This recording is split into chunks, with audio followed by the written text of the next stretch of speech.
Shalom, povo de Deus, meu nome é Diego. Eu estou aqui agora para falar um pouco com as pessoas que estão começando a caminhada com Deus através da palavra, estão experimentando a palavra e percebendo que ela é verdadeira.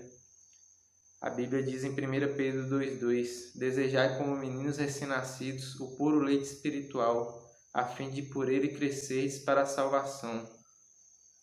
Então, da mesma forma que uma criança recém-nascida precisa de um alimento leve, da mesma forma a pessoa deve desejar a palavra de Deus e buscar o conhecimento da palavra para ir crescendo e cada vez mais entender esse nosso Deus, porque Cristo, ele é a palavra de Deus. Cristo é a palavra de Deus. Então, se a gente quer conhecer o Cristo, a única forma é através da palavra. E agora eu quero falar um pouco com as pessoas que conheceram a Deus através da palavra, experimentaram a palavra de Deus, viveram ela, mas por algum motivo se desviaram do caminho. O que eu tenho a dizer é que o dever de todo homem é obedecer a Deus. Isso está escrito em Eclesiastes 12:13. De tudo que se tem ouvido, o fim é: teme a Deus e guarda os seus mandamentos, porque isto é o dever de todo homem. Então, é um dever, é o dever de toda criatura obedecer o Criador. E Deus, ele não, se você for olhar toda a Bíblia, se você for ler toda a Bíblia, você vai perceber que Deus não condicionou a obediência a nada. Simplesmente ele fala para que a gente obedeça. Não importa as circunstâncias, na alegria ou na dor, a gente deve obedecer. Então, não existe motivos, mesmo que eu também já desviei, eu entendo, eu já passei por isso várias vezes. A pessoa talvez pense que tem motivos, que ela tem razões para se desviar do caminho, mas não existem motivos que justifiquem. A pessoa pode ter os motivos dela, mas o dever de todo homem é obedecer a Deus. O dever de toda criatura é obedecer a Deus. Então não importa. Esses motivos os motivos que eu tive, por exemplo, para desviar, não importa, não, para Deus não interessa, simplesmente eu devo obedecer.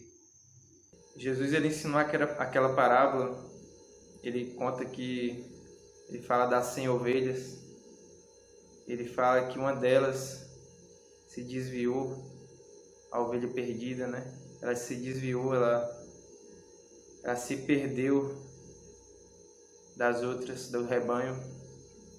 E o que essa história nos ensina? Aquela ovelha, ela desviou do caminho, mas ela continua sendo ovelha. Ela não deixou de ser ovelha. Esse é um dos ensinamentos que está aí nessa parábola. Então aquela pessoa, aquele cristão que se desviou do caminho, ele continua sendo uma ovelha para Deus.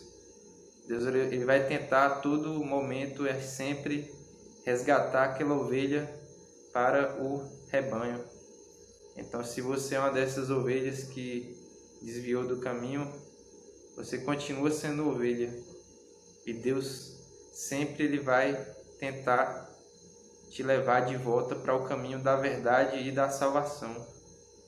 Ele vai tentar de todas as formas, com todas as forças, te trazer de volta para a verdade, para o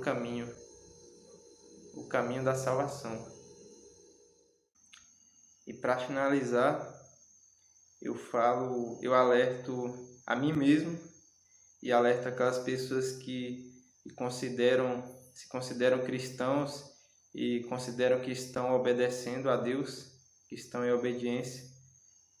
A Bíblia fala: aquele que considera estar de pé, cuidado para que não caia.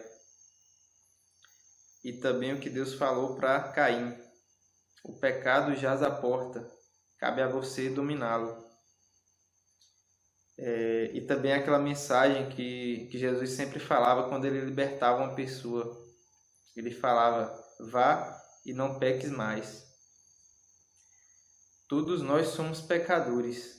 Somos pecadores, em algum momento a gente peca, isso a Bíblia mostra que é inevitável.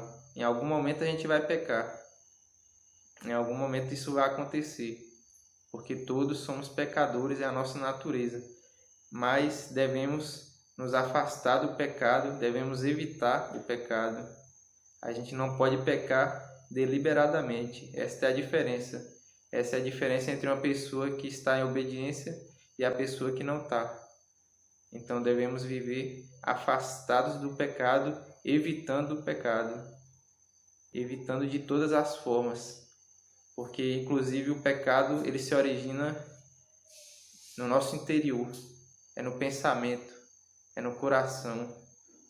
Antes de uma pessoa praticar o pecado, aquilo passou pela consciência dela, ela raciocinou, ela teve a chance de pecar ou não, de evitar ou não. Por isso Deus disse para Caim: o pecado jaz à porta, o pecado está à porta, cabe a você dominá-lo. E é isso, Shalom.